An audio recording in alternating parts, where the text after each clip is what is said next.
is how do we deal with, Evan, the flip-flopping from Alex to Hogard? Because we know... I flipped one time. Oh, Alex, nope. It's our turn. It is our turn. Because the problem is, like, he loves him. That's his guy. He's been on him from the jump. But he did have a moment of weakness in November. For a minute. That minute counts. Alex, shut your mouth. It's our turn. It is my turn.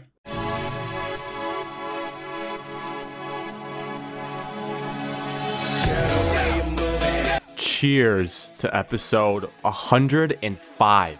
Cheers.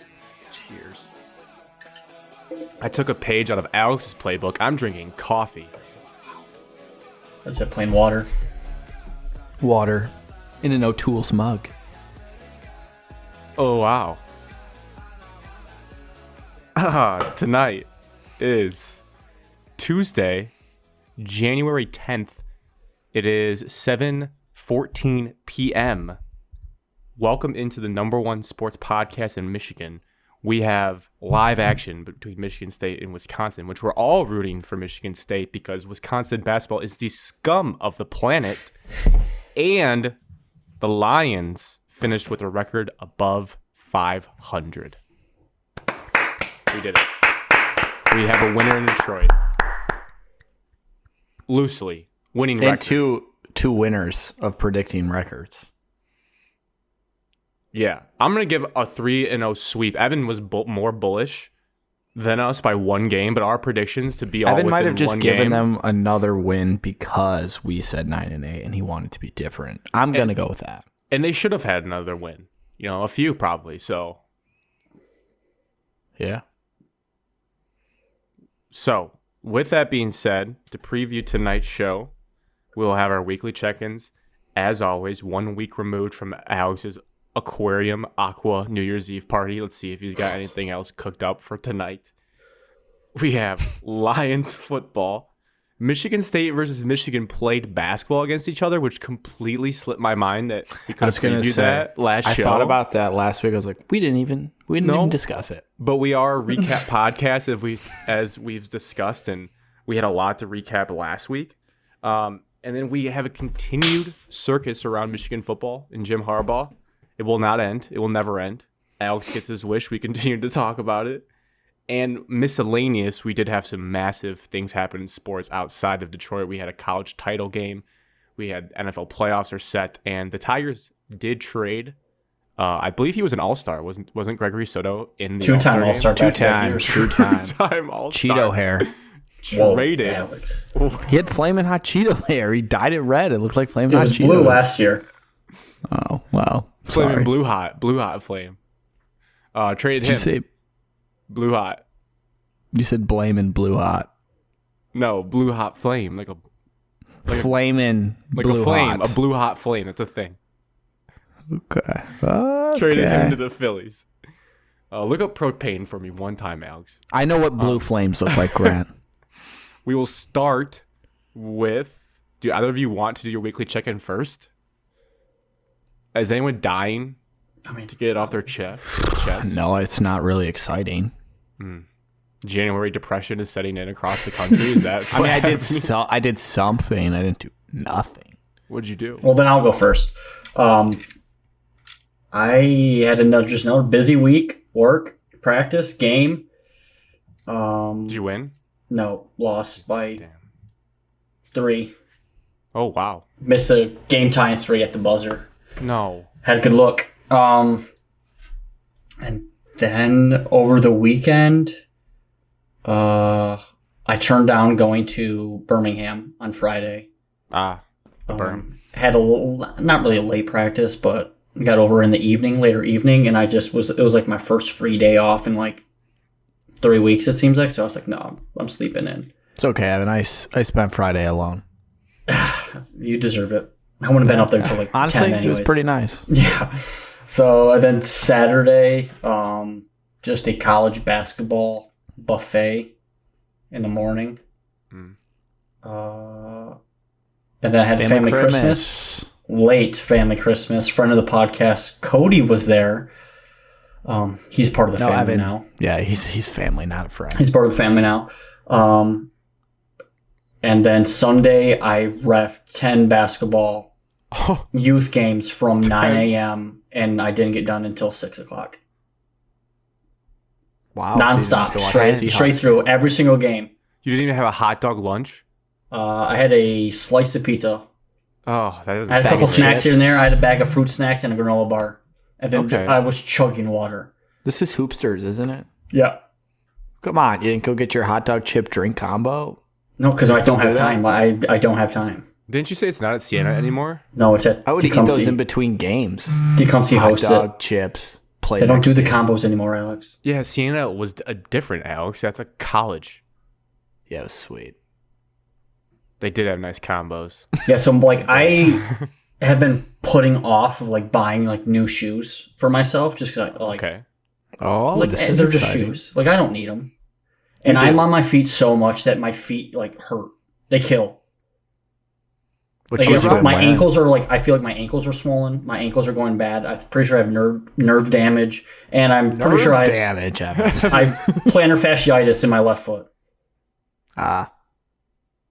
Like my feet just hurt nonstop, no matter what You I'm should doing. know this stuff. You went to school to know Yeah. this stuff. You should. I can tape myself, but it's not going to help because I just sleep in pain. I'm like laying in bed, totally comfortable. The only thing that's throbbing is my feet.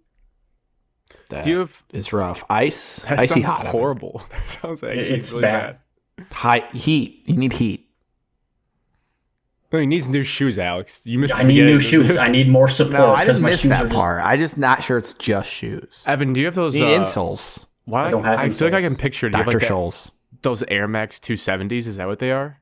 I have a couple different Those pairs. white. Game of Thrones, black Yep. and white Adidas Ultra Boosts. Yep, Ultra Boost, and then I wear basketball shoes reffing, and they're older and they're not really the best. Like But the Adidas ones where you insert the colors in. No. I I had have those. Giannis freak ones. I had those too, though. You have Giannis? It's his favorite player. Well, I mean, it's the best player in the NBA. So Look, man, I think you just make these your go-tos. These have extreme Grant, you can't comfort. really be this big of a supporter of them when you made fun of me for having them for a full year. They just look bad on you. Oh, please. Jaden Akins is a dog. Alex, how Grant. was your week? Thoughts and prayers to week. Evan's toes and feet. My week was full of just working Tuesday through Friday. So obviously nothing to do at night because I was at work. Then Friday, as mentioned, spent alone. It's fine. Relaxed. Didn't do much. Saturday, Ben and Cody. Not Cody Evan was talking about. Other Cody. Came over. Last minute decision. Decided they were coming over for the basketball game. Both Michigan fans. I warned them I wasn't going to be nice because I felt like I've been really nice to Michigan fans lately, and I wasn't going to be this weekend. But I wasn't too bad. Watched the game together. Went to a brewery in the Royal Oak area. And then Called? instead of going out, Brown Iron Brew House. Brown Jug, who paid for the burgers. Right. where's your receipt? Yeah, I told the NCAA we didn't go. Dog, you're right, Grant. He is a dog. Brown Iron, okay. And so then, typically the move would be to go out in Royal Oak. That's what we always do. But we were like, you know what? Let's just go to a bar in the Berm. Wow. So we walked downtown. Do you go to the cigar bar? No. Oh, man. What Then bar where'd is you that? go? Remember, like, Hell. it's like on the left side of the street if you're walking from your place. Like, it's that cigar bar. I don't know. It's old fashioned. Like, I've walked by it like 5 times. Be like, oh, that'd be cool to take a bunch of guys there. I don't know if I know what you're talking about. In Birmingham. Indictment on me. Anyways, just walked downtown, went to Dicko bar. Dow's. nope, Dick O'Dow's is under construction till January 10th. Oh, what a crime. That was my plan though. Wait, that's today. Yeah, they're opening again. Wait, what bar though? There's not like you're saying There's lots. there's not that many bars. There is. I found out. There's a lot. I walked by several. All right, the cigar Several. one's called Churchill's Bistro Cigar Bar. I did walk past that. It was packed. Wow. Every bar was packed. What was the name of the bar you went to, for crying out loud, before I go crazy? So it's kind of, so when you enter, there's a bar to Maury. the left and there's a bar to the right. Oh, you went Sidecar Slider Bar. Yes, the one on the left's called Shift. The one on the right is called Sidecar. Both, I think, owned by Sidecar. Not sure. The left was cocktails only. Right had beer, so we went right. It's a Sidecar. Yep. That's a nice spot. It was, and tons of people were like coming in, and then they would just like go through the bar down to this back hallway into like some fancy thing with a doorman. Whoa. Yeah. So you guys did that? We didn't end up doing that. No, I mean we were just in What? like jeans and hoodies. Ben had joggers on. We weren't even going out clothes. We thought we were just having some beers, watching football. So, yeah, there's some hidden club in there, I guess. Well, now you have homework to do for the show. So we watched the Jags Titans, sorry Evan, game. Snooze fest. It's pretty boring. Had several brews, talked about life, and walked home. And then, just chilled. And then Sunday I did what everyone else did, watched Seattle win, and then watched the Lions win at night. Right. Yeah, and I have a basketball game tomorrow. Future update. We got a big game tomorrow. Is it your first one? Yeah. 7:30. I'm going to wear a GoPro so I can show the world how I not. did. Who is Drew playing with you? Drew? Yeah, he'll be there. So will So is Ben. it- Oh, Ben V's in this too? Yeah. So it's you three and then randos? And Justin. Oh, wow. And then 5 other dudes. Randoms? Drew knows one of them.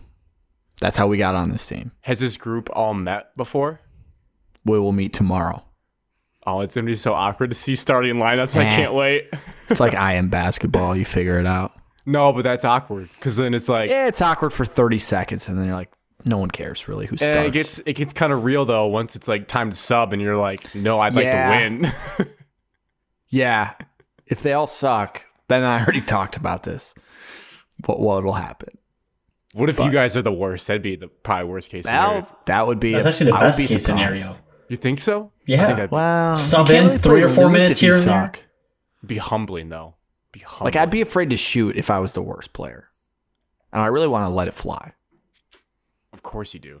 You're going to go 1 for 8 to start the game. Shooter's got to shoot, Grant. I'm going to go 1 for 1 and then 0 for my next 7. That's right. That's how I envision it. Speaking of shoes, I haven't put on my basketball shoes in quite some time, so I'm a little nervous that they're going to not be great. Might also be getting shoes like Evan. Oh, please. For me, if you guys remember last show, my biggest update was I was very, very sick. I'm pretty much healthy now. I still have a lot of like a runny nose, and I cough when I eat right now, so it's still in my system. I get like a coughing attack. I don't know when I eat. It just happens like first thing in the morning when I eat breakfast. I just want to cough a lot, but then it goes away. Gross. I know. So it's lingering, but it's pretty much gone. Like everything is normal physically besides that. There was a snowstorm here on top of the sickness. Pretty bad. Probably the worst I've ever had to snow and ice combo that I've had to shovel my car out of.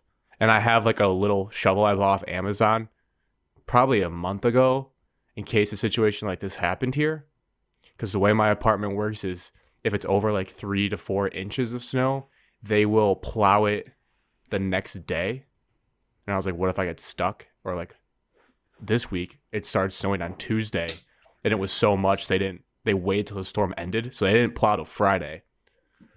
So the way this parking lot is, it's like everyone in one direction facing each other. So like if you shovel yourself out, you're effectively messing up someone else's parking spot.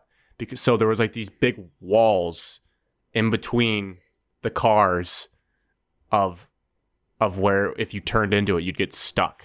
because you could only shovel so much snow off into like the grass area. So I was out there with my pooper scooper size shovel trying to clear off like a sheet of ice and thick, like the best thick snowman building snow of all time. And I did get stuck trying to back out, but I eventually got that figured out and we were good to go. I made it out of the parking lot on Friday morning so they could come plow. And then back to normal now. Question. Yeah. Does it snow every day in Minnesota? It's so bad, dude. It's really bad. I mean, every Snapchat you send me, it looks like it snowed. It hasn't so far Or just snowed. It hasn't so far this week, fingers crossed. But it's only Tuesday. So the week is, I think it's supposed to snow tonight into tomorrow. It snows a lot. And it's been relatively warm, so that's been good. It hasn't been super freezing. What was the temp today? I don't know, maybe like teens, 20s. Yeah, it was 40 today. Here. Wow. It's bad. So Minnesota winters are legitimately worse. Yeah, 100%. They do, I think, get a little bit more sunlight. I saw on Instagram story that Grand Rapids has had 5 minutes of sunshine in like the last 5 days, and that just sounded super depressing. We've had 1 day of sunshine since Thanksgiving. Yesterday was Yesterday was the I've most seen the sun once. Yesterday was the most sun we've had since December 5th. The only day I remember being really nice and sunny was Thanksgiving Day. And then yesterday or whatever, there was sun going down while I was driving home from work. Because I never see the sunlight anyways. Same. So, sucks. Depressing. Make sure you guys just get your eyes Makes outside. me feel like It's Michigan good for State's your uniform health. right now. Dark. Black. My only last thing is I'm having a mini personal struggle getting new contacts because inside the weeds, I have not gotten eye exam in like a year. And I guess you need that in order to order new ones. So I have 2 fresh pairs left. I'm a 475. I have 2 of those. Oh, you're pretty blind too. Yeah, I got 2 of those and then 2 450s. I hope I don't have to use the 450s in an emergency because that would suck. Like, just reset the clock. So I'm going to try, because I'm not going back to Michigan anytime soon. And setting up with a new eye doctor here seems a little extreme. There's a website, 1-800-CONTACTS, which is just like an online teledoc for eye doctors. I've seen that commercial before. So I will planning to take an eye exam through 1-800-CONTACTS later this week, and I'll keep you guys posted if it actually works and I get new contacts. Why don't you just go to the eye doctor? Just feels like a lot of work to set that all up here. If I can do it online, I will do it in person and do all that if I have to. But that's As like someone that's been on a final pair for 3 months once, Alex, you can do it. that's bad. You can do it. Well, I gotta stop like falling asleep, on the couch and that. You can't sleep in them. Yeah, that's No, I number know. 1. But like when you're trying to watch Georgia TCU and you're really tired after a day of work and it's putting you to sleep, You kind of stayed up for that? Yeah. Well, I fell asleep like I for half of turned it. that shit off at halftime. I'm kind of a sucker. I love watching like You did not watch that whole second half. I had it on in the background, but I was doing. I had it on the TV. Yes, I was doing other stuff on my laptop. Psycho. I like watching celebrations. I think it's cool to Dude, watch a it's team 65 like to culminate. 7. That's wanna- disgusting. I want to see how bad it got, and I also enjoyed they had the McAfee broadcast, so I was watching ESPN2 for a little bit, listening to AJ Hawk talk about football, and I was like, yeah, this is kind of fun. All right, that's the recap. Now we get into sports. It's 28-27 right now in the Kohl Center. We're approaching halftime, so we'll keep moving here. The Detroit Lions had quite the day. As we sit here on Tuesday, Evan, how would you describe that Sunday? The wave of emotions you felt, and now the dust is settled. How do you feel about how everything transpired today? Like I said in the recap, I didn't watch much football. Well, I watched 0 football from 1 to 6 o'clock, 6:15. Didn't watch a single lick of football. Was just checking in on the scores. So I basically was thrown into the fire of the. Oh my bad. No, you're fine. Getting a phone call. Not now. Arrow's parent. Naughty. Bleep it out. Where? Oh, shit. Naughty. Where was I? You got thrown into the mix of the Yeah, I Sunday got thrown fire. into the fire of the Seattle and Rams game.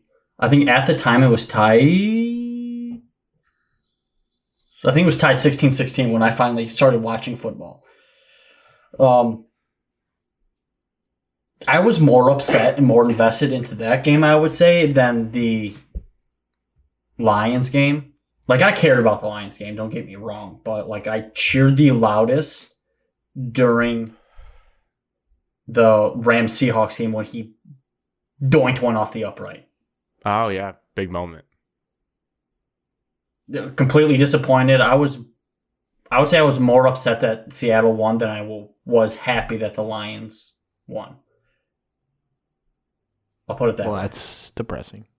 Yeah, I think there's a large chunk of the fan base that probably felt that way, I would say. But like as soon as Seattle won, Alex, technically the Lions game didn't really matter. The outcome of it didn't really matter. To you, to others, to many. No, the Still outcome did mattered. not matter to the Lions organization. Of their game? Yeah, no matter what would have happened, it wouldn't have. I don't think that's the proper term. I don't think you're saying that correctly. The Lions win did not benefit the Lions organization. Wrong. I think it helped the organization. I think Wrong. it's good for morale. Wrong. Yeah, wrong. Morale doesn't carry over The year Lions' from year. victory did If not morale help carried get over them year from in year, this year we to the wouldn't have started playoffs. 1-6. Disagree. Yeah. Disagree. Not we came off not on a with that winning streak specific last year. point. I'm You beat saying the Packers last year in the last game of the year, and you're like, oh, momentum going into next year. I believe momentum carries over. Then why do we start depending- 1-6? Just depends what you do in the off season. Oh, so we had a shit off season. So you're telling me Dan Campbell's unable to prepare your team? I can give you a point. I just didn't know we were going to get into this right away. No, this spiraled, and I kind of like it. The momentum I'm talking about is that win, and the momentum carries over in the eyes of other players around the league that might be free agents, and we become a more attractive destination. So if you get better players because of that, I would say that is positive momentum that you can certainly carry with you. I wouldn't call that momentum. I view it a little differently. Maybe it splits the middle better. I understand Evan's point of there was no playoff implications. I do think like his point is right. When week one, the ball is kicked in week one, that game doesn't matter anymore at all. I think, though, there's some of it, I'll try to liken it to when Michigan finally beat Ohio State, whereas like the culture of players that are going to be there for the long haul aren't going to feel like Aaron Rodgers and the Packers, and at least maybe for the fans' perspective, that they're not the boogeyman anymore. Like we have flashbacks to 2016 when that game, we were at home for the division on SNF, and he came into Ford Field and beat us. And just like kind of how the Packers have always been like the dads to us in the division. I think it was good for morale in that sense. I was trying to look back. When's the last time the Lions have swept the Packers when Rodgers was healthy for both games? I'm not entirely sure. Never. It might be never. It might be. never. How do you know? Saw it. So I think like What's your source? Twitter. Trust me. Okay. Trust me. Trust me, bro. There is one stat that they kept showing on the broadcast that we got clarification from last week. It's 18-2 is the Packers' regular season record in January and December under LaFleur and Rodgers, and both of the losses now are to the Detroit Lions. So that's pretty cool. 18-2, and we are both of them. Yeah, And one that was is cool. Yeah. Something bad happened in the game. Playing like shit. Look, it's not even halftime yet. There's so much game left. My favorite part of this night, which I discovered about myself, I took a page out of Big Cat's playbook when it comes to Aaron Rodgers' dislike, was we talk about Lions fans kind of melting down when it came to Baker Mayfield blowing it for us.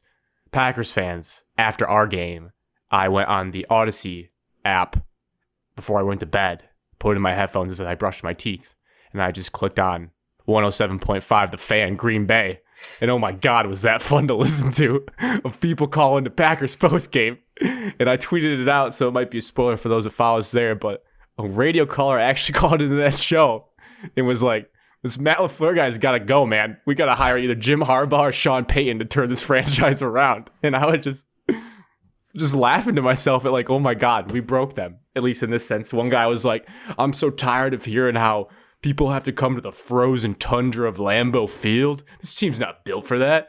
It's not even a home field advantage anymore. And they were just down in the dumps after getting beat by the Lions to not go to the playoffs.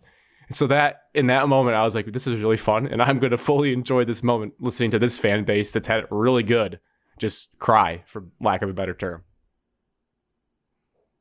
Yeah, they're losers. Green Bay Packers are losers. Their fans are losers. Franchise is losers. Maybe not historically because they have won quite a bit, but I view them as losers. So that felt good. Question, Evan, you can start with this one. It was a bigger picture when I was thinking that was inspired from someone's tweet. I can't remember it, but they were saying that there's 32 NFL teams, we all know. How many of them in their team and maybe the fan base as a whole, because fans are more emotional than players and coaches, how many fan bases will have a better feeling going into their offseason than the Detroit Lions?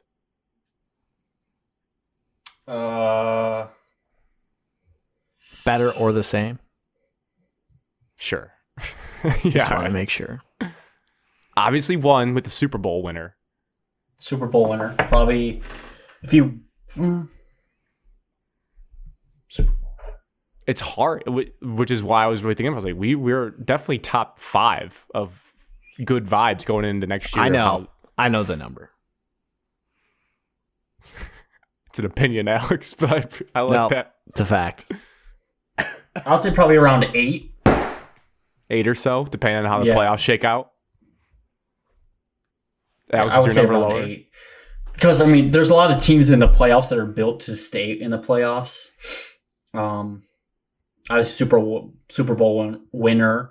I think if you make it to NFC Championship, you're going to be disappointed. But like, hey, run this back. Let's do it again. Mm-hmm. And I think no matter the outcome for Jacksonville, I feel like they're on the up. Yeah, it's true. Because of Trevor Lawrence. I think Seattle's in a very good spot no matter what they do because of their draft picks and the roster construction and Pete Carroll. He doesn't seem like he's slowing down anytime soon. So there's a couple outside the radar. So I'd say around 8. To back to your point, Grant, I saw 33rd team or something like that. It's on Instagram. They're kind of popular. Or they're growing. They had the power rankings for the last of the season, and they had the Lions at 8. Fair.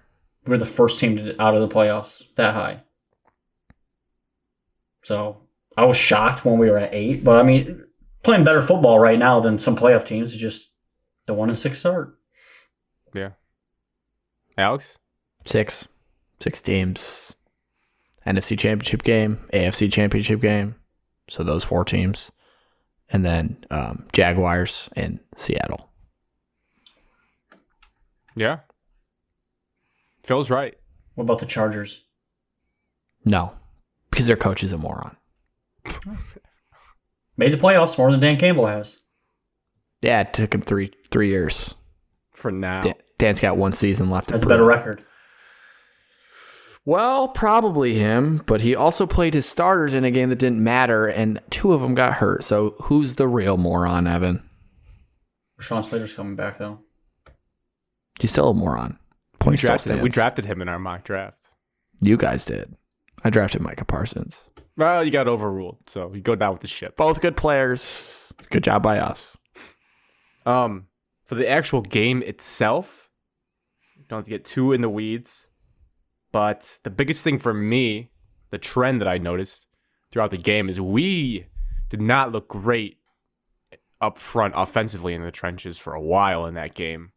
And then we kind of leaned on them and got some breaks from the defense. The defense really played well. It was a couple of people. It was Brown. Yeah. If there was a mistake, it was usually him. Ragnow slipped and fell, caused a blunder. For me at first. Oh, the lineman, Alex. You're like, I thought you just said it was Brown, and I was like Evan Brown. I think his name is right. He's Yeah. starting right guard. What are we talking about? Yeah, He played horrendous there for a while. I figured it. He plays horrendous every game. I think he always has terrible. He stepped up. He had some key blocks. I mean, pass protection wasn't terrible. I think Goff only got sacked once. Did he get fumbled. sacked? He fumbled. Oh, yeah, he he grabbed did. it real quick. Not a fumble, Grant. And then our backup on the flea flicker Sack fumble.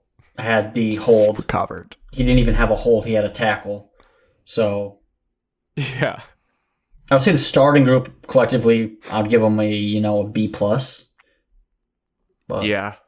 I'm with you, Brent. We didn't get a run game going like we usually do, like to set the tone. It took a while. No, and they were running the ball. Like every time I felt like they handed off to Aaron Jones or Dylan, for the most part, it was getting like positive 3 to 4 yards. And that's where Hutchinson's sacks were big too for him. Kind of reminded me of that Ohio State game that he won where Ohio State would move the ball and then they'd sack Stroud down there. Like he just sacked Rodgers to kind of put the closing stamp on some drives. Did have an all-time whiff on a forced fumble. That was crazy. He just swung almost, it looked like right through the ball and just missed it. I wish they never showed their replay. I was a little bit really upset. happy about the sack until I saw that, and then I was like, "What, dude? You just I don't know how he missed. whiffed." I thought Rodgers was a crafty veteran and moved it. Nope. He just absolutely swung through the football. But his sacks were huge, and the defense really stood on their head. And then, as Dan Campbell said in his interview, we just got to get in a rhythm, man. And we did.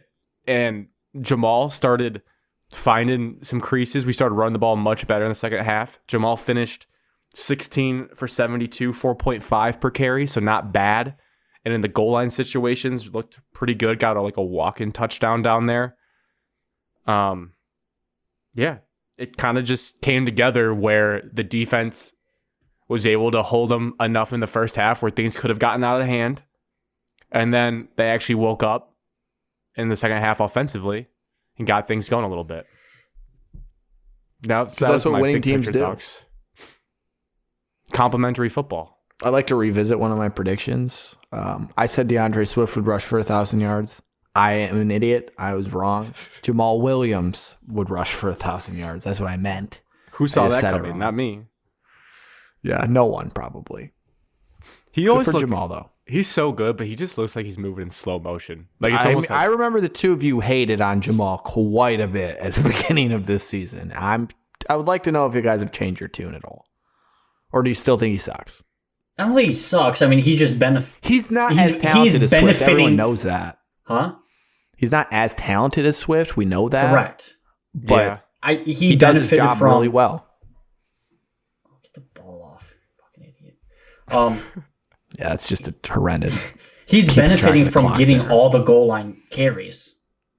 He ran for 1,000 yards though, Evan. I understand that. Swift was injured there for a while.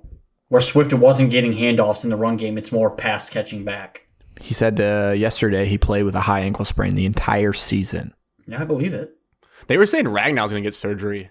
Yeah. Like as soon as the on the season injury ends. report for the last 2 months. I think he has does he have a torn oblique? Is that him? They said someone in his Torn foot, I thought. bicep or torn pec?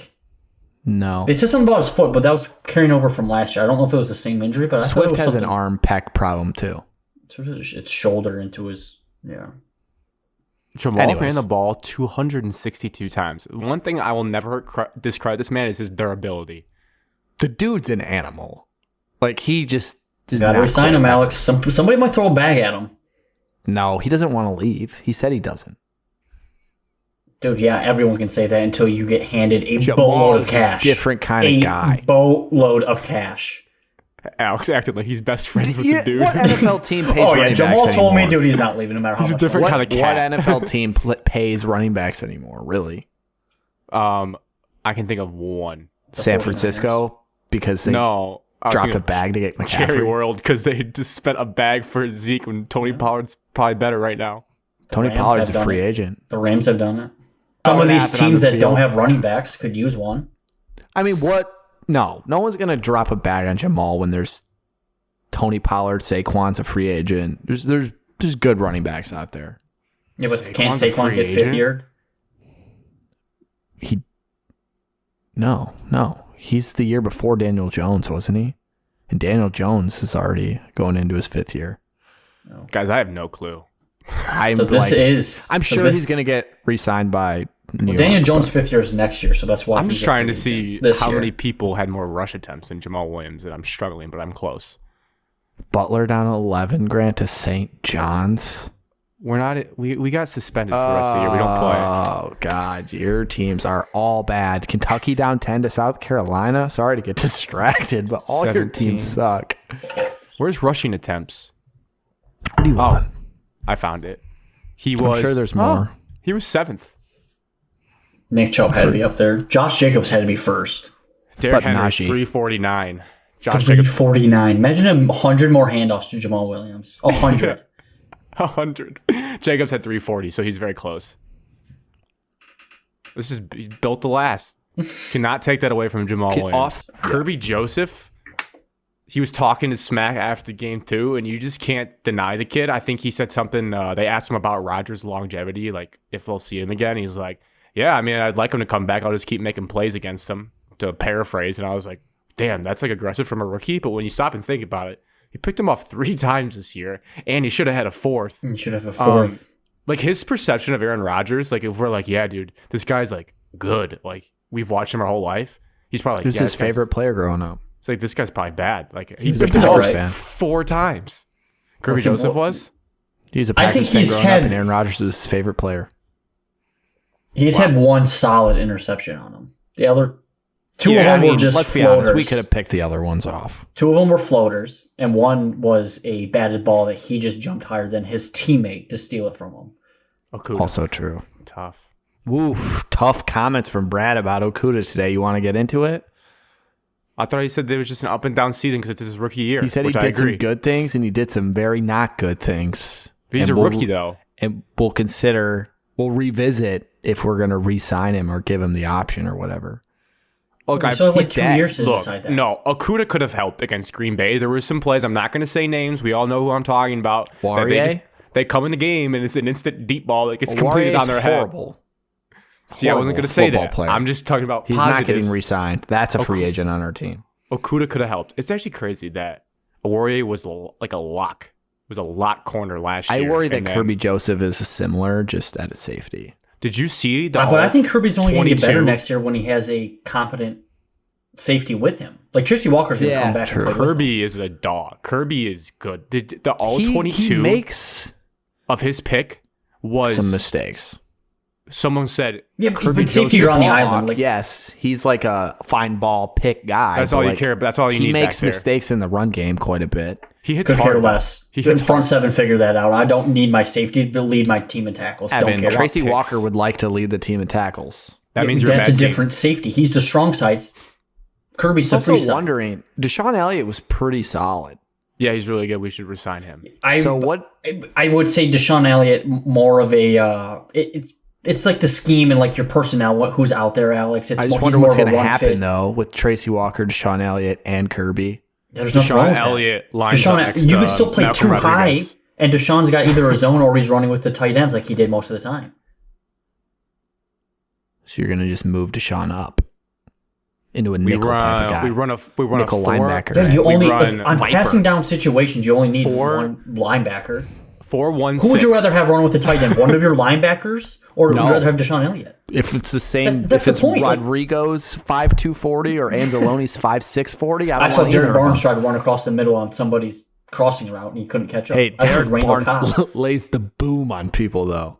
Guy hits relentlessly. We're gonna run a 4-1-6 with Malcolm in the middle, like the TV show, and then Deshaun Elliott and the boys in the back. As much as I don't like Anzalone, he played fantastic this year. Yes. Like his career year was this year, and I think it's just Thorhammer Selly is awesome, Evan. You love it. It's like the freedom of like knowing what you're doing. You're the leader on the defense. I mean, you've been in the system for probably 5 or 6 years now, so there's worse linebackers that we've had in the past. I wouldn't mind re-signing them, especially to lead a young linebacker corps, because with the depth that we have, you have to like draft one or sign somebody. So, is it weird that we only have 6 free agents on the team?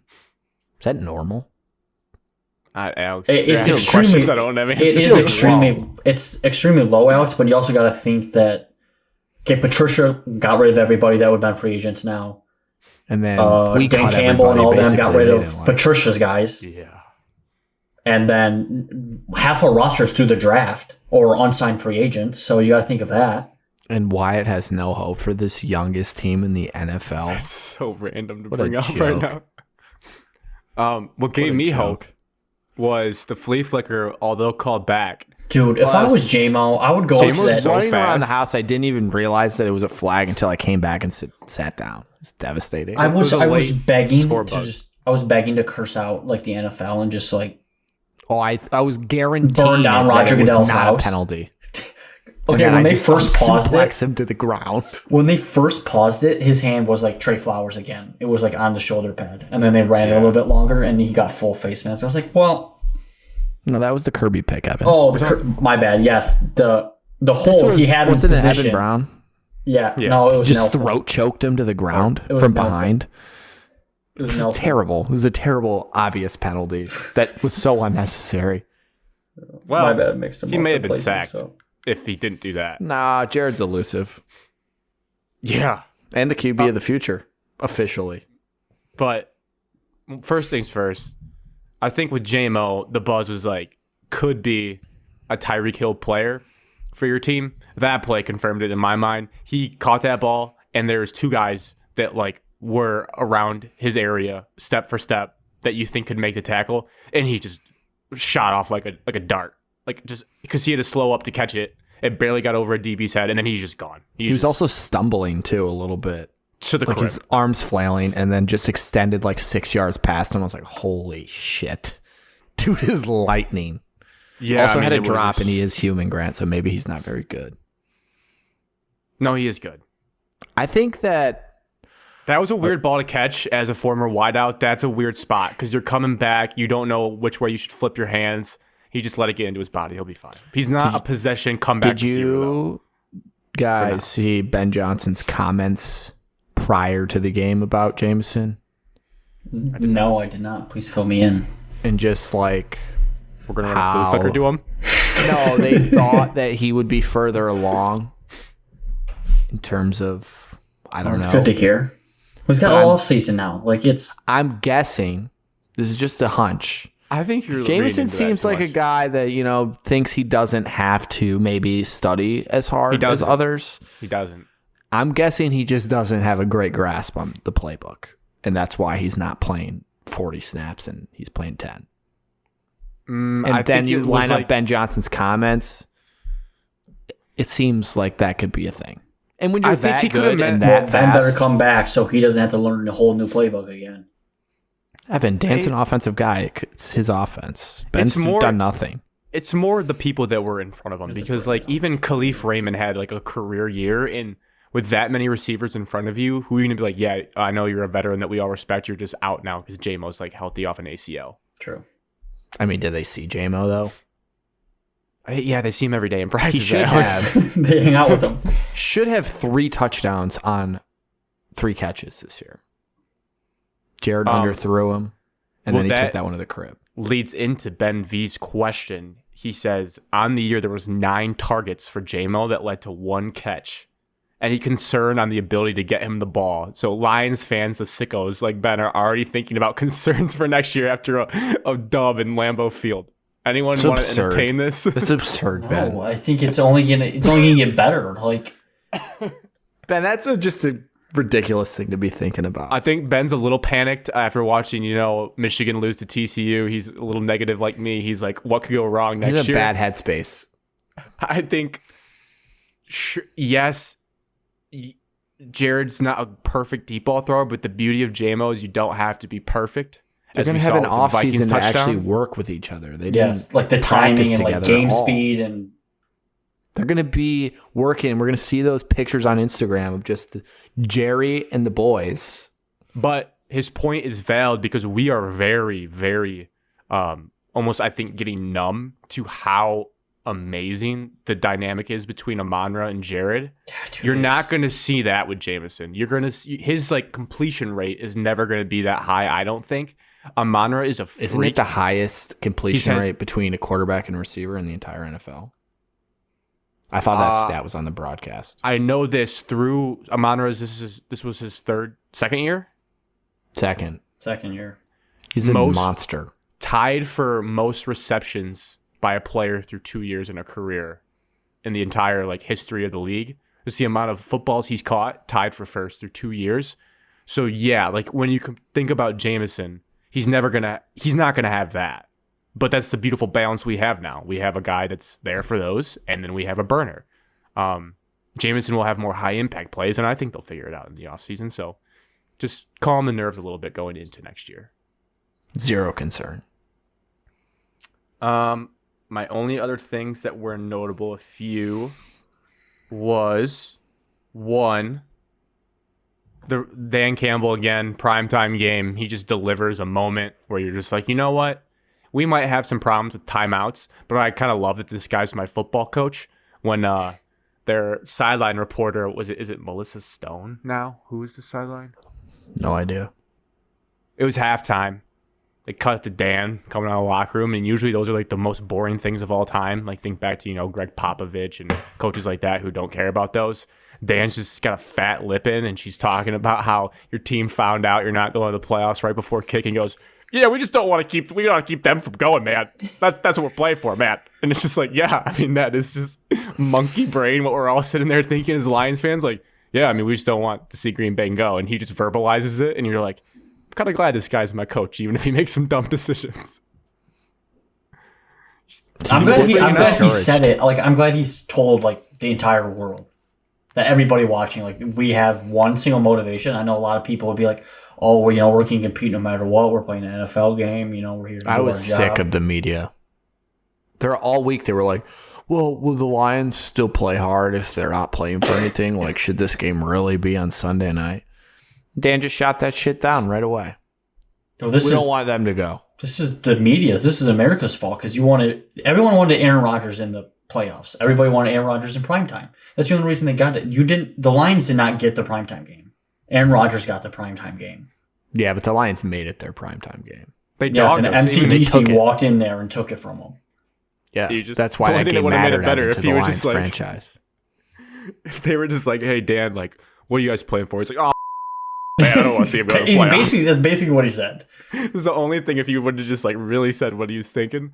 Yeah, even Charles Woodson, who's not a Lions fan by any means, he played for the Packers, was like the Lions got dogged with the time slot they got to play in because think about, like, usually how the NFL works is you play at the same time that the game that matters to you is. They just threw that out the window to see Aaron Rodgers on TV. Like, they set everything up for him to go to the playoffs, and they didn't do it because the Lions had other ideas. Because a play call we have to discuss, the biggest balls in the biggest moment, just a bubble screen lateral play between Amon-Ra and Swift, which is like they said they installed it that week.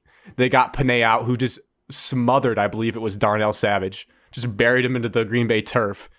Your guys' reaction to that, and I think we all love it, but it's kind of psychotic. Like, that could have gone so poorly because Amon-Ra got hit as he was even pitching it back. But so I think Sewell missed his block. The guy that was hitting Amon-Ra was like Sewell's initial block. And then as soon as I think Sewell saw him pitch it, he just went to the second level. Like how good he already is at like 21 years old. Mm-hmm. He just went to the second level and laid out like who you said. Darnell Savage. Yeah. It's one of those things like with the camera angle and like the situation, you don't really know how open the play is. You see Swift. Yeah, wasn't it Swift that caught the pitch? Yeah. Yeah, so you see Swift catch the ball and he's like 4 yards behind the line of scrimmage. You're like, well, this play's over with. This thing is shot. And then you see him just turn the corner and there's like barely anybody around with Sewell out in front of him. Like, oh, now it's 4th and 2. I was like, I couldn't believe it that like the nuts, the big time, like this is Ben Johnson's hands because based off of, if you want to believe it or not, like Dan Campbell saying he's distracted by the wave, the Minnesota game, Ben Johnson called that's not real that play. And so Ben Johnson called this play. It was little like motivation or little input from Dan Campbell. It basically was just a yes or no, if at all. He gave him like the yes or no to do it. Yeah, it was. The only thing I'll say about this big balls thing is, as mentioned, we technically were not playing for anything. So it makes it a little easier to, I guess, have huge balls. That's why I wanted him to go for it on fourth down. Same. That's why I didn't care. I mean, I still was nervous about it because I still really wanted to win. Oh yeah, absolutely. But yeah, it takes a little bit away probably from the big balls. Dude, I'm sorry, but this Wisconsin shooting is pissing me off. They get like 7 threes. Yeah, I was kept asking myself after the game, like, would they have done that if the playoffs were on the line? I don't for think us? so. I like to think they would have, but I don't know. I don't know if they like, have that. That would be ginormous nuts if they did that in a playoff type situation. For the record, I'm soft, and I was clamoring. That's not surprising from you. A field goal kick, even though I told Dan to always go for it. I was like, we're gonna miss it. No, we're gonna not get this, and then Rodgers gonna go down and score. For a second, I started to tell myself like, "Oh, go up 7. Defense played well all game," and I was like, "No, just go for it." Yeah. But behind the scenes, Packers fan girlfriend Marissa called me, and we watched like I think the last like quarter on FaceTime.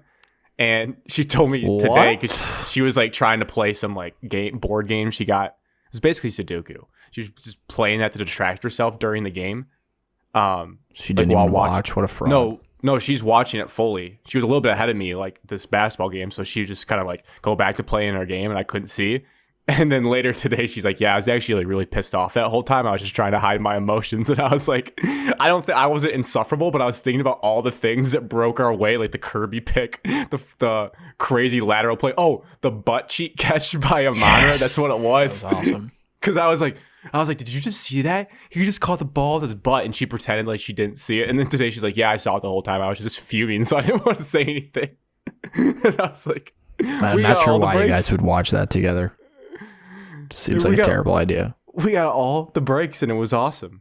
So yeah, it was a great night in Lambeau. The Packers are in shambles. They want a new coach. They need to blow it up.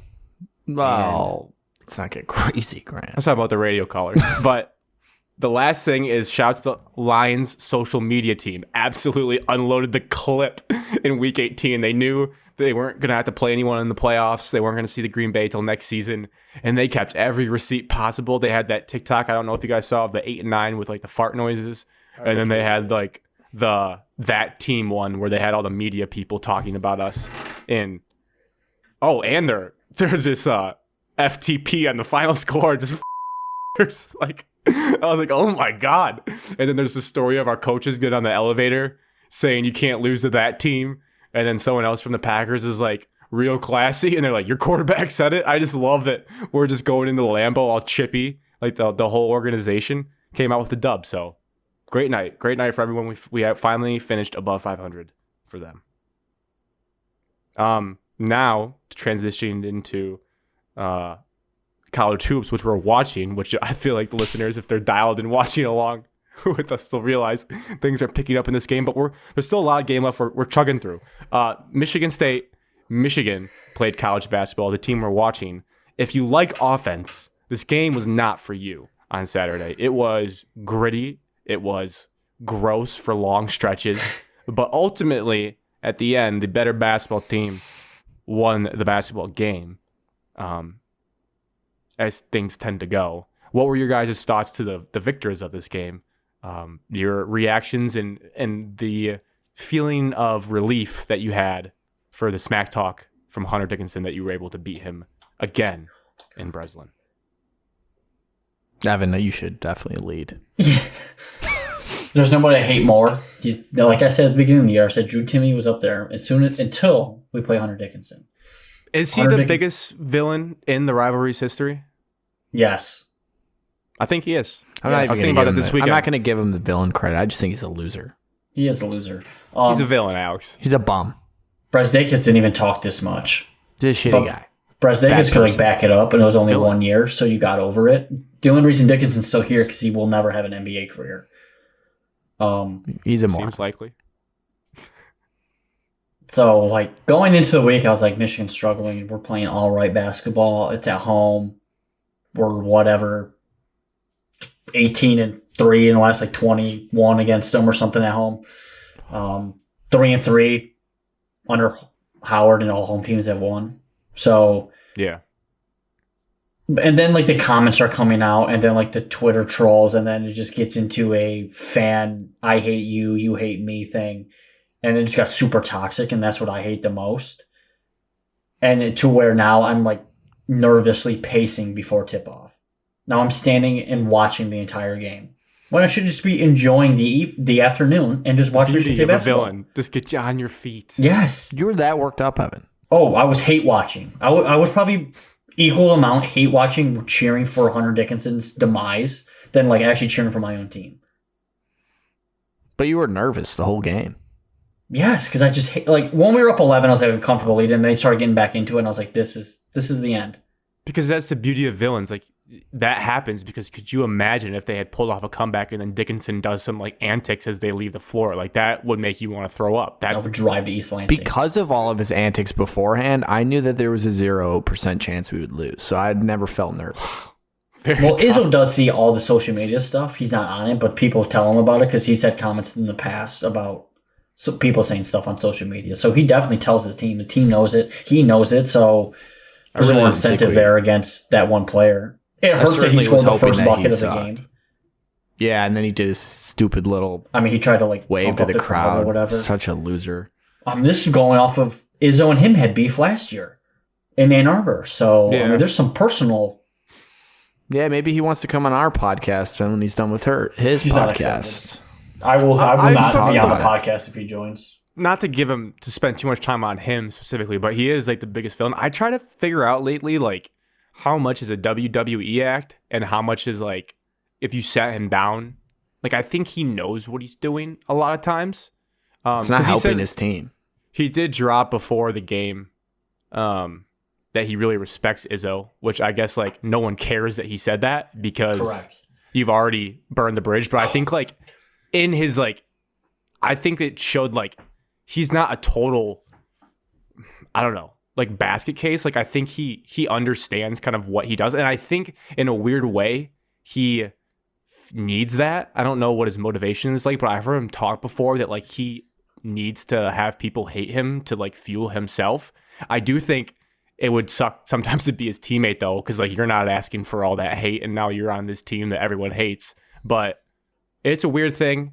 And like you said, Evan, with the rivalry, I think it'll really, and rightfully so, Michigan State fans will unload their clip if they win at Chrysler. Because like you said, it's been a weird thing where Izzo is leaps and bounds a better coach over his career than Juwan Howard. But right now, it's just been who's ever been home has won the game. They haven't played a third time in any of these seasons when the stakes are even higher at a neutral site. But we'll have to see what happens.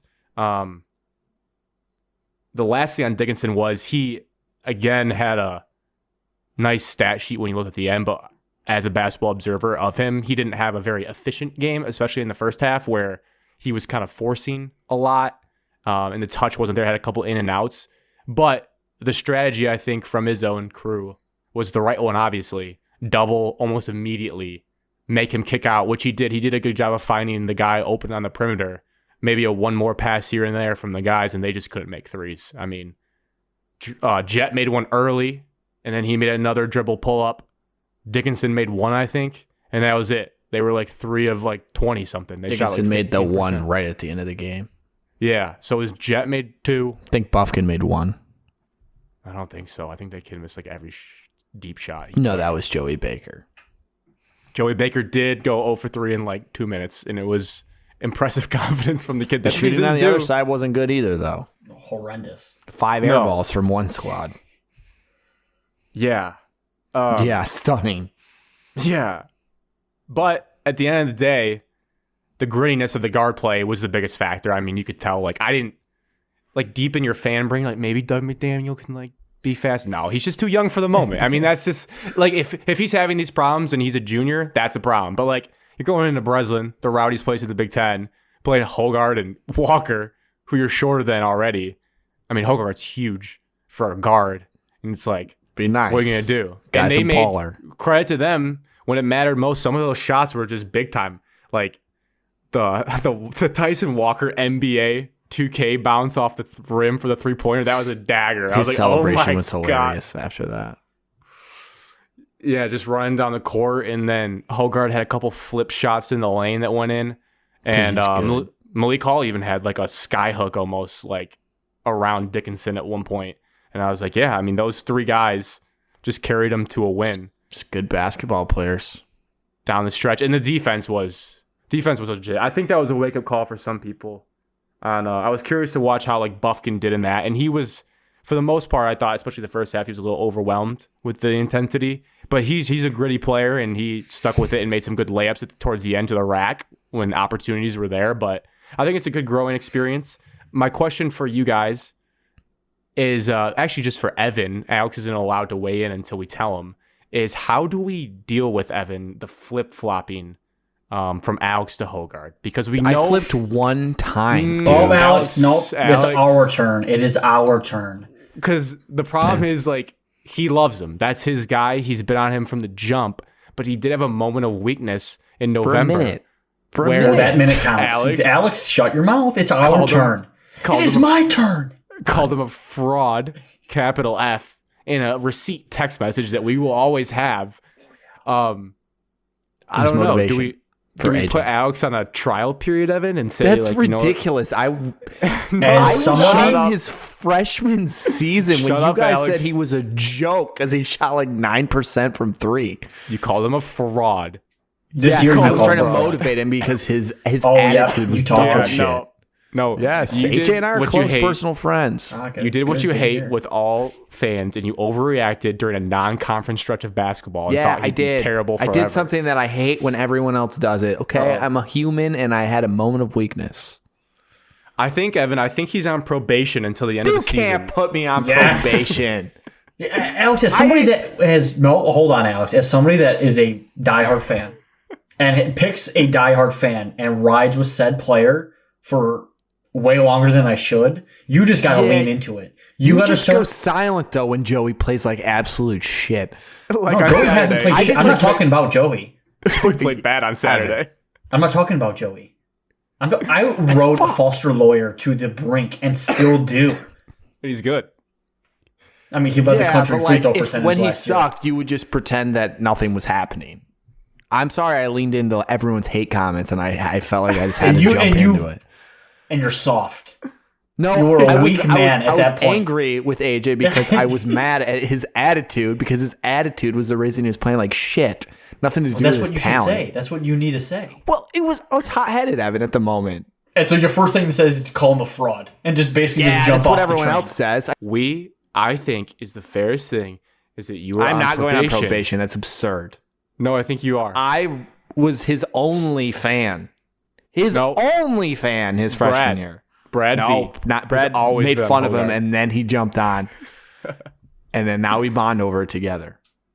I think it's just the stipulation is if you say anything that can be construed as mean against him or negative for the remainder of the year through the NCAA tournament, then you're officially off. Yeah. Well, I agree, Grant. I 100% agree.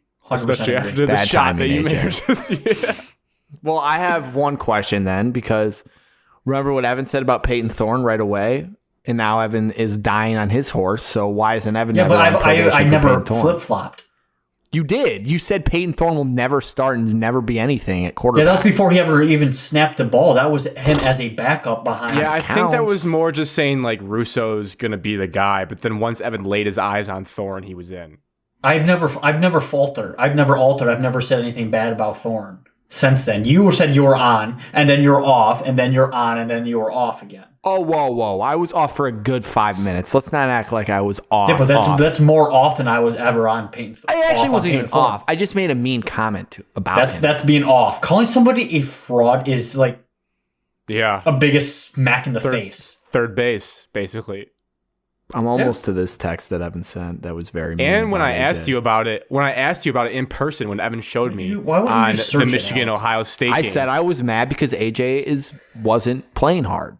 And you doubled down. You didn't be like, that was a moment of weakness. You're like, yeah, no, I meant it. I was mad at his effort. If That's you just okay. relax, you're just on probation. It should be, if this is your guy, it should be easy not to say negative will things be about easy. him. It should be very easy not to say I just don't negative things. deserve to be on probation when I've been carrying you this deserve it. torch all season. No, you deserve do it. deserve it. No, you have not been all season. You put 5 the torch. minutes. 5 minutes. Yeah, you put the torch out and you got lost in the cave. You're out. Come on. Well, you're kind of in. You're in right now, but you can be easily out for life. It's a permanent ban if you talk ill of him. Whatever. Fine.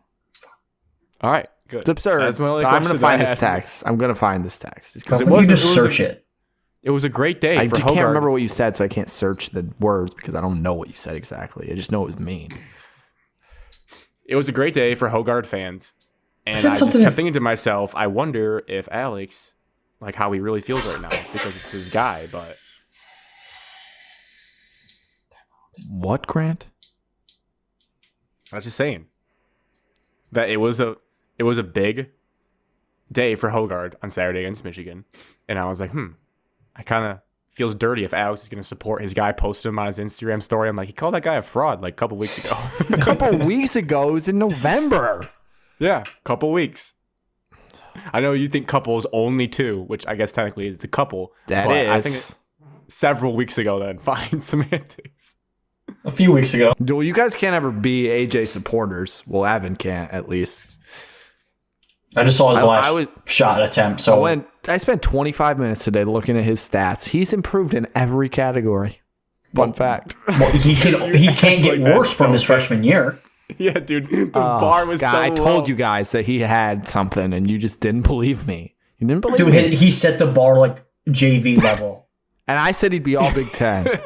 He's got to be consistent. That's the I biggest said thing he'd you see out of him. Oh, Denzel Valentine career arc. Now, he might not get to that, but He will never get to. what do you mean? He's on All- pace. He's on pace to be a player of the year and All American and Big Ten player of the year. Look at Denzel's first 3 years improvement. Look at his junior stats. Alex, you're Look telling at me he can AJ's get stats. National Player of the Year. No, but I'm telling National you, Player of the Year. That set me. We did a snake draft of the Player best basketball development. players, and we took Denzel like in the top 3. Imagine like AJ Hogard with the 3rd pick in the Michigan State draft. you guys keep hating on him. He's gonna have if he's gonna come back and he's gonna that have was another extra. year. That was a bad Yeah, take. he's not gonna be Denzel Valentine. I just He's not trying to even the best- compare to He's his not even the player best point guard on his development. team. He's not even the best point guard on his team Yes, yet. he's the best natural point guard on his team. Tyson Walker's a 2 guard. What does that mean? Tyson does steroids. He's not natural. Tyson's not What a are you point talking guard. about? He's a scoring 2. God, that was a good. I needed that. That was I a was good just laugh. trying to say development wise. I wasn't gonna say he's gonna win National Player of the Year. That's what you meant. You meant that. You No. said he's on the. You're backtracking now, dude. You dug yourself a hole. You can't get out. Fine, He's on the he will. He'll win National Player of the Year. Is that what you want me to say? Clip I it. better be off probation. Hey, chat, clip it. Denzel Valentine career. Cortana, arc. clip that. All right. He's a good basketball player. With this being said, everyone's favorite topic: Jim Harbaugh's going to the Broncos. Yes, he is. Alex wants him out to re. I want him out. A lot, which I think that's just puddle mentality. You shouldn't care who's the coach in Michigan. I want to see that fan base burn I to don't the really ground. care. I want. No, that- I Evan, the that's only reason Evan's- I want it out is for the Michigan fans. I want to see the Michigan fans plummet. I want to see what they're saying about their own program, about what their former coach, their savior of the football program when he was coming in. So that's why I want him out. I could care less if he stays the head coach. I think it'd be hilarious if he left. Oh my God, I would relish in it. I would love playing every single one- second of it. But now I'm all the playing Michigan one- fans say they don't want him, so they're kind of ruining it for me. They're on No, they're not drugs. saying that. I'm playing one card and one card only. If Harbaugh leaves, that the culture is so strong now, doesn't matter if he's there. That's going to be my coping mechanism. Just going to tell myself I have a question for. that the nucleus is I have a strong question enough. as It well. doesn't matter. Also, before the questions, I just want to clarify Alex saying people want him gone. I do not think that's the overwhelming thought. I think it's indifference. Like, we were just fed up with the circus. We just want him to make a decision either way and respect to him either way and just move on if you're going to leave. Evan, your question. I thought he My was gonna question is, claim like- that. I'm not naive, not ignorant, not like, I guess like numb or blind to like. Did you honestly think he would stay the entire time? Like he would never, like he would be a Michigan head coach and then he would retire and never coach again in the NFL. I guess I don't know. Like I was Like he's never stayed this long at any one place in his career ever. He said when he signed initially that he would finish out his 7-year contract with Michigan. He said that specifically. He never said he'd be a lifer by any means. Yeah, I guess like some coaches do. I guess thinking back to like when he was signed, I didn't realize. I was just excited that he was like one of the hottest coaches in the country at the time, and it was like you got him at your college, so I don't know what to expect. And then it was like I think maybe no, I guess I didn't think he'd be there obviously forever. I didn't think he'd retire. Now I think like if he doesn't go this year, he's gonna do it next year again. His clock is but his clock is ticking. You can only go to the NFL so many times. That's why he wants to go now. I think his clock is different than Miller because, I mean, he grew up in football. Like, I think I would give him, like, just a 5-year difference window compared to Eller.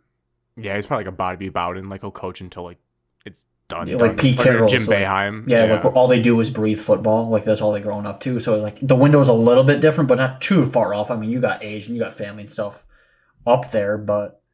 It just feels like maybe there's still unfinished business, like, especially after the TCU loss. And... 2023, this team coming back with a junior quarterback who was just in the playoff. It's a cliche, but like it's a good team to come back to. Like if he left like how Sean McVay's thinking about leaving because of the rebuild they're about to go through. If he left after last year or next year, I'm sorry. Sean McVay's soft if he does that. If Jim leaves after next year, it'd make a lot more sense logistically.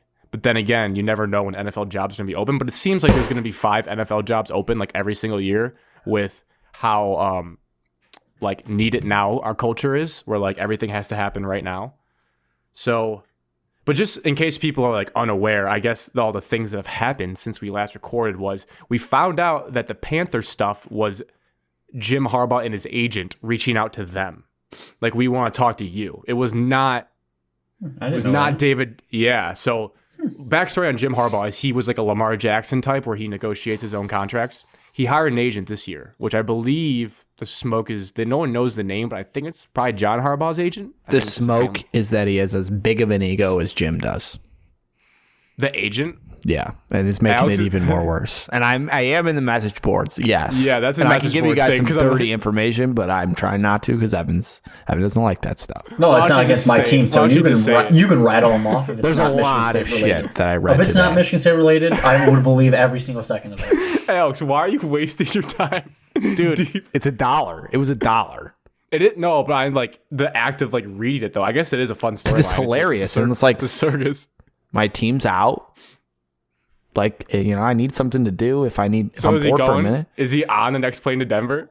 The rumor is this.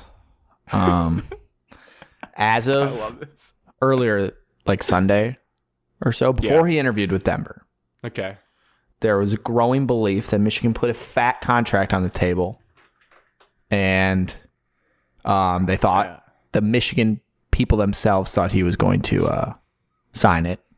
Yeah. Jim and his ego agent, 2 big egos, didn't like it because the buyout's ginormous. He doesn't want a big buyout. Jim still feels disrespected by Ward Manuel for what he did in 2020 or whenever that was. I don't know. I don't know the Michigan timelines as well. So Card is so funny. He actually he just told him, "Hey, dude, win football games, then we'll pay you." There was do your job a little bit better, and you might get something. There's another rumor that Ward hired Bellamy and Mike Hart himself without Jim's permission. That would be sick. And those are good hires. So, and Jim's mad about it. Dude, their relationship is fascinating. And then another thing. Moorman had to play football then. Yeah, he did. Ward did play football in college. Well, Bellamy and Hart played at Michigan, so maybe Ward's just going into that Michigan man thing. Whatever they do. I don't know. Well, I like that. Mike Hart's one of the best running backs. Listen, it worked out. So, whatever. And then another thing is after the Iowa win this year, apparently Ward came into the locker room to celebrate with the team, and Jim just hates him. And they had a weird, awkward conversation, and it didn't go well because Jim didn't want him in there. And then, so there's a lot of egos at the table. You're talking about Jim Harbaugh, who got fired from the NFL because somebody didn't like him. Like that's the only reason he's not in the NFL. Table between Ward and Jim, their relationship is garbage, and the president is like the key person in these negotiations, I guess. Santa. And Well, so good now luck, buddy. Jim and him have to talk, which they did after the Broncos interview. Denver Broncos won. Jim impressed, and he was actually like clear and concise and didn't baffle and make a fool of himself. Yeah, because you're dealing with John Elway, who can't evaluate talent. Isn't he fired too? Yeah, he's gone, Evan. I thought he's still in the front office, though. He doesn't have the role, though. I'm gonna bet it's the owner that was doing it because he's the one who's like said The that brand new report owner, to me. dude, you could bamboozle anybody. Yeah, no, 100%. Because this owner said everyone's reporting to me, so that's not gonna go well for Harbaugh either. If he has an owner like Jerry Jones in his pocket, that's not gonna go well. So, anyways, the final verdict here, the growing sense between the people that apparently know things. Ballas, who had him signing with the Vikings last year. And they have done a lot of caveating, being like, well, last year we were wrong. Last year we didn't know, blah, blah, blah, whatever. Yeah. People close to Jim and then people close to the Michigan side think that Harbaugh, every day he doesn't sign with the new Michigan contract, they believe he's just waiting to see if he gets an NFL offer. And if he does, they really actually think that he would take it because mainly ego and disrespect and just he's sick of Ward. They also think that Jim does want to stay with Michigan because he does actually love his team and thinks he has a good shot at it, but he's just worn out from basically the athletic department at Michigan. And he's also disappointed that he gets like no clarity on NIL and they don't really keep him in the loop on that kind of stuff. Basically, it just sounds like Jim everywhere he goes. He's just worn out his welcome, and I guess Michigan's cool with letting him leave. Like they're not gonna up it and change the buyout. I got was if we remember the wording, it was all like no one man knows the future. No, yes. Well, it was like that's teams reaching out. It started. Teams were reaching out to Jim. Broncos are interested. People are interested. Turns out it's the agent reaching out to people mainly, at least with Carolina, because they said, we're out of Jim Harbaugh, we're done. Broncos are still in him, obviously. But then if we notice carefully, Tom Pelissero and Ian Rappaport went all over the country this weekend and were like, yeah, this can all go away if Michigan gives him a big offer. Oh, I wonder who told him that. Jim's agent. So Jim's agent is just feeding the talking heads because they're trying to build relationships. So it became very clear that it's a standoff. It's like the gif in The Office. Ward Manuel is like, you lied to my face last year and said you're done. This was a one-time thing. You're doing it again. So you know what? Let's see if the NFL calls your name. And so I kind of respect Ward for just saying no. It's a game of chicken now. It's a game of chicken. Michigan doesn't think that the NFL will give him an offer, so they're not going to do anything. And I'm skeptical too. I think the Broncos' number one's probably Sean Payton. Maybe they'll do Harbaugh. Jimmy's the leading candidate. No. The board say that they're 1A and 1A. Pelissero said he's a top candidate, not the. He said 1A a and top 1A. candidate. But you don't have talks about trade negotiations with the team unless like you're like going to do Sean Payton if he'll go. 1A and 1A. My next point was the ego standoff. Blah blah blah. The part about that you said about like he loves the team, he wants to stay, but the athletic director's situation is so tough. Like that, I will not accept that because it's like, dude, you can figure it out for one more year if you love this team that much. Like you talk apparently about. They don't even talk. These negotiations, like they're just neither of them are like present for him. That's which wild. is something that does happen though in like high up places. It's not good, but it does don't know happen. How it got that bad. No, I think it's just two guys that. Yeah, I guess it's an ego thing because like there was the pay cut in 2020 was probably the right thing to do at the time. I mean, he went 2-4 and the wheels were falling off, and he still made $10 million this last year through bonuses. So I don't know how much fatter this contract can get. He'd be the highest paid coach in the Big Ten is the offer. The only thing is length and buyout that he doesn't like. Mainly buyout. We lost this game. 5 of 5, Alex. They just hit every 3. And then we also learned about sanctions after the last show. Those are kind of interesting. I don't know how much of a factor those play. They said that's a factor. I don't think it really is. Michigan side, because they can fire him because of it if they wanted to without having to do anything. Oh. Yeah. So it adds to the whole chicken debate. Well, it gives Ward Manuel more ammo. Right. If he wants to just and pull they the can plug. also fire him because he interviewed with an NFL team if they wanted to. Well, no, I thought because he told them. We don't know if they told him. I have to imagine. You would Unless he think. just fired I'm it, assuming they did, but technically. Either way, they the have probable sanctions cause are to fire because of a level 1 violation.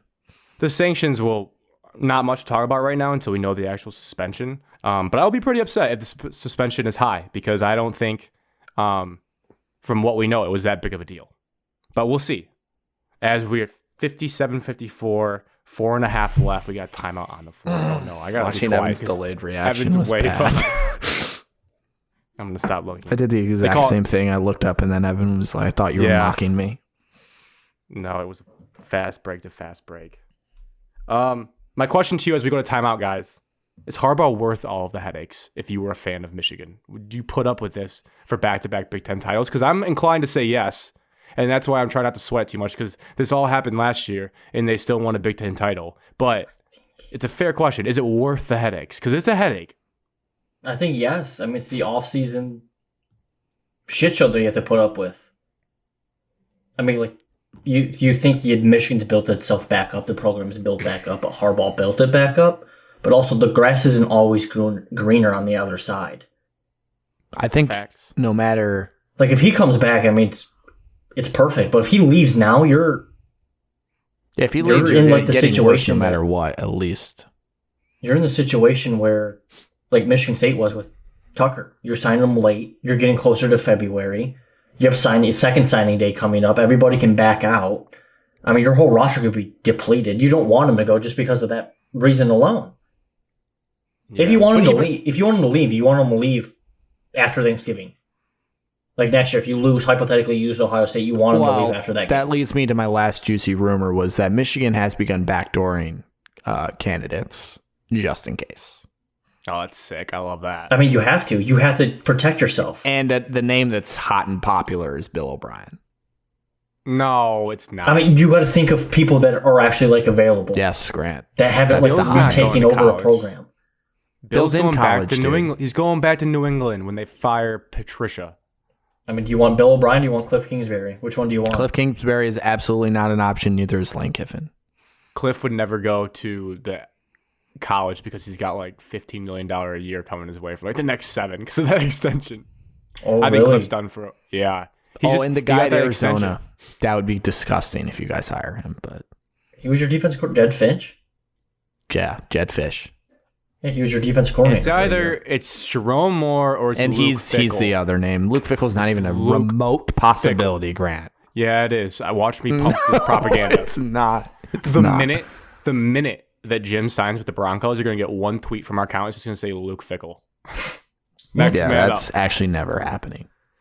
Blake Corum announced he's returning. That's the only last bit. Brad asked a question. Listener Brad said, is Corum the backup next year? Has to be. Really? He's come off a knee injury. Is Jim Harbaugh the coach? I don't understand why. Edwards to Notre Dame if he's not. I don't understand why. No, Alex, that's so gross to think of. Why would Corum come back?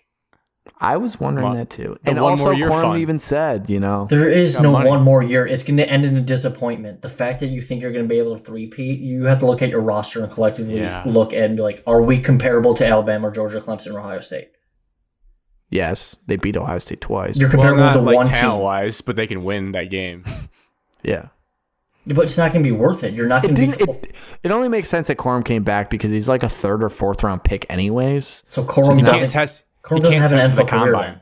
Can't test the combine, and he'll make a shit ton of money in NIL. So, why not? I think he'd be a serviceable running back in the NFL. There's a lot of shorter guys. I was looking at heights and stuff. But you have to find the right fit. But I'm saying running backs flare out where if you don't have a good fit, you just get cycled through and then boom, you're out of the league in 2 or 3 years.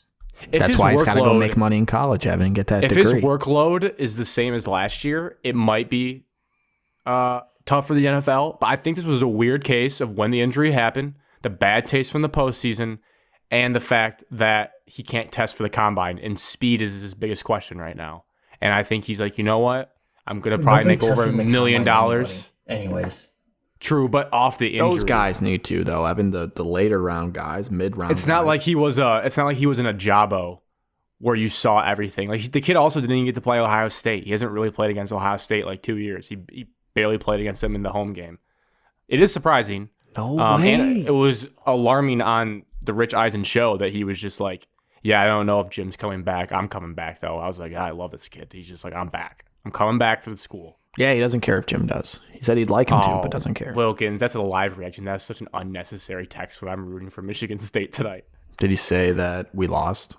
No, he said get MSU to the Big East so we can blow out Butler. And I was like, that just doesn't need to happen. I don't think he's the backup. Corum is my starting running back, so Donovan Edwards can be wide receiver 1. That's what I would do. Yeah, I think Donovan Edwards probably starts. I mean, it's all like, it just depends on how many touches these guys both get. It doesn't really matter. Carries. Corum has Donovan. to be. Not Corum. Edwards has to start. He's more talented. Coaches are weird, though, Evan. The home run hitters, though. At the home run hitters, he is. But, like, we don't have to worry about Khalil Mullins' goal line carries if we get Corum back at least. True. Very last things to wrap it up. Try to be fast here before this game gets too intense. It already is. It was the Georgia Invitational. Credit to you, Evan, for saying that all year long. It was mind-blowing. I know a lot of people overreacted to that game last night, and rightfully so. It was the worst, probably, title game of all time in the history of any sport. But I still will give credit to TCU for the season they had. And they still went out and beat Michigan.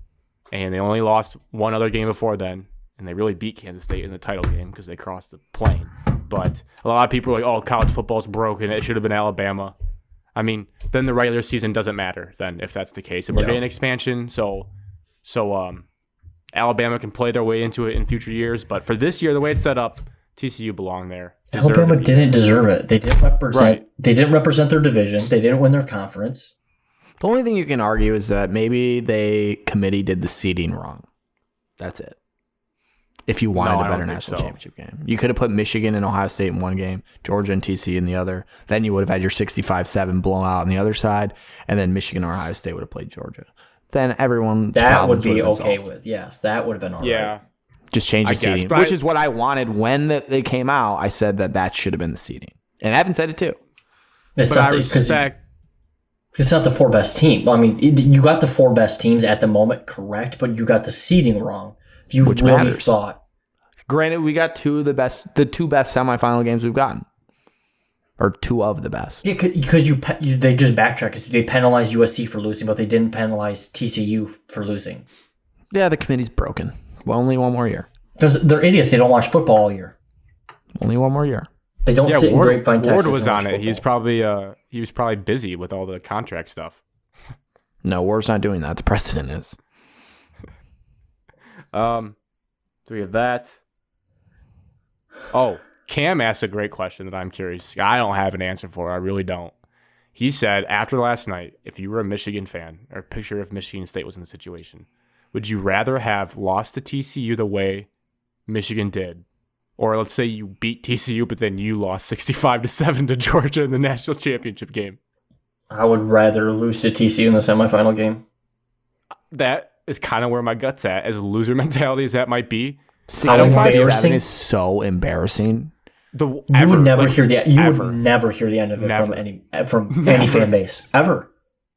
No, it was bad last night. People were like, I can't believe Michigan lost to that TCU team, which is fair after what you saw last night. But imagine like you did, but then you lost 65-7 after you said like this year would be different against Georgia. It should make Michigan fans feel better though, because like you would have got absolutely pounded, maybe not 65-7, but you would have got smoked by Georgia, so you don't have to do the what if game. You would have given up probably most likely 45 points.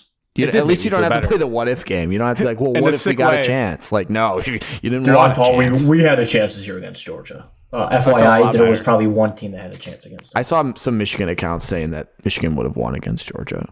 And people need to be put in They're drunk. Pants. They're drunk then. 65-7 with a missed PAT. I mean, that's well, I don't say unbelievable anymore. New Year's resolution, but wow, that was crazy. Like, that's a game when we're 60 years old and our grandkids are telling us, like, oh, like, look at that blowout. Like, let me tell you about when Georgia played TCU in the title game. I thought I'd be talking about the Alabama Notre Dame national championship blowout. That's nothing. This is double as bad. so bad. Yeah, thank God Alabama didn't run spread back then. Otherwise, they probably would have got to that. They just ran one back. No, I mean, they had Manti Te'o. No, I'm saying Alabama didn't run spread offense. It was a one back HB dive. I'm saying Manti would have stopped it on his own. Oh, my bad. Great guy. A lot of respect for him after that documentary. Stetson Bennett was at Georgia when that Alabama Notre Dame game was taking place. Yes. Stetson is actually the father of Tom Brady. Go up!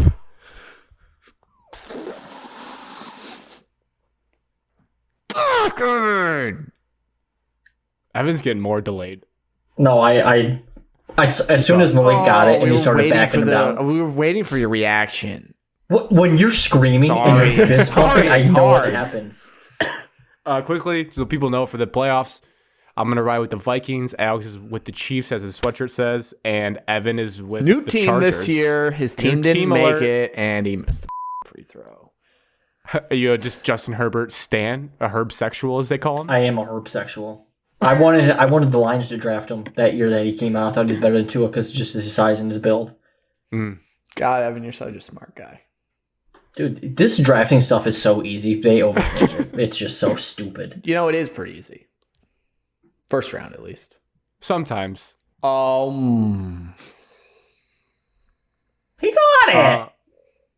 Evan, what's your death row meal? Oh. Yeah, let's crazy. calm down. This is easy. Easy. What time of day do you want me to have it? It's your choice. It's your death. Okay, morning. You're going to typical. Wait before you answer, Evan. Once they're The milkman is so wet. there'll be a little timeout here for you to give Boss your answer. baby, 7-0. Run out of that timeout. I don't have a death row meal yet. I'm sorry. I don't know. I do. I want to hear Evan's though. I'm excited. Too easy. Okay. First one popped in my head. Obviously, barbecue. I'm calling up the best barbecue in You don't have to call Evan. You don't have a phone. You're on death row. In Lansing, East Lansing. I'm going to meat. I'm getting What? Alex, this is the best meal that you can eat. Evan, you have any food in the world, Alex, and you're picking something made in I'm getting Lansing, started, Michigan. Alex. I'm just getting started. I'm just getting started. Continue. Thank you. Okay, so Don't get full. there. Bro. Huh? Don't get full. Hunger's not a problem. Alex, who cares if you get full? I mean, you're just going to About to die in die. 30 seconds anyways.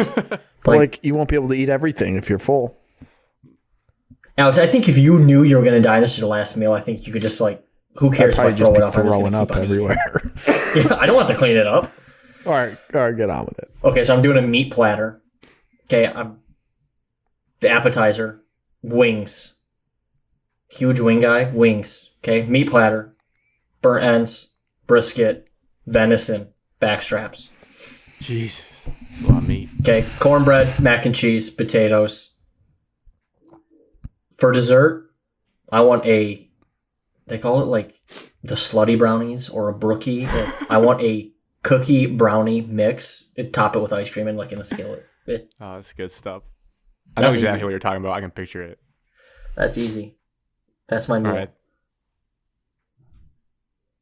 I'll go next after this game starts again.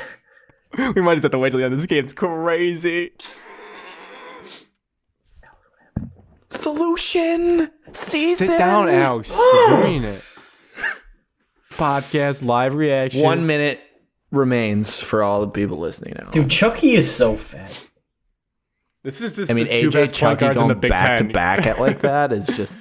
All right, quickly, my meal. I Hurry don't up, know Grant. I don't know the full meal. Taco Bell's involved with like a quesadilla and a Baja Blast. I don't hate that.